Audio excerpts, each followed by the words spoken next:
Now, this guy's already in the field, not with a golden ticket, but already physically in the field. Let's go to Dan in Denver. What's going on, Dan? Hey, Jim. Hey, Jeremy, more of fake silk and less of you. That's what's good for the show. And, Rum, did you see ESPN's going to start broadcasting cornhole?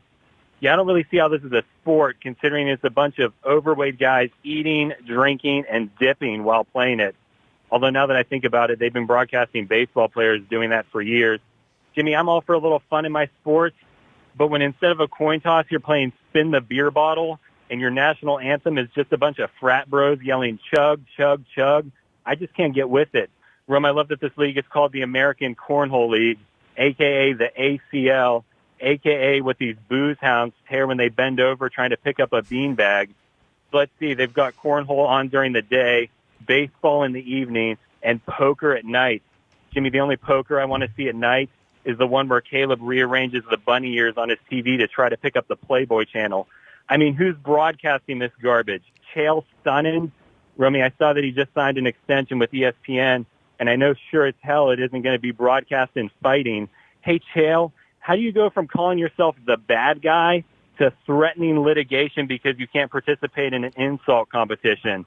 Two thoughts on Chael's tweet, Jim. Either one, this is a ruse and he's going to appear in someone else's call, which he's done twice before, or two, he's a dumbass, which he's been his whole life.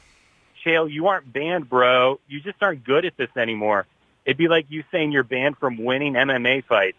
Jimmy, I thought it was embarrassing when Chael got choked out by Tito Ortiz, but I'm pretty sure he'd get choked out by Silk Bra because both of you bitches have the same body and both of you lost to Tito Ortiz. Finally, Jim, I appreciate the invite again for the Smackoff. Jimmy, I might not be the best, but in 2019, on the biggest stage, on the most important show of the year, I delivered my best call and hit the board. And that's more than Jeff in Southfield, Tyler in Edmonton, Matt in Van, or Cal in Vegas can say. So, Jimmy, I'm going to see you on Friday, and none of these bitches are safe. My man, Dan in Denver, you know what you got to do now, Alvin. Rack him. He's good. Rack him! Dan's good.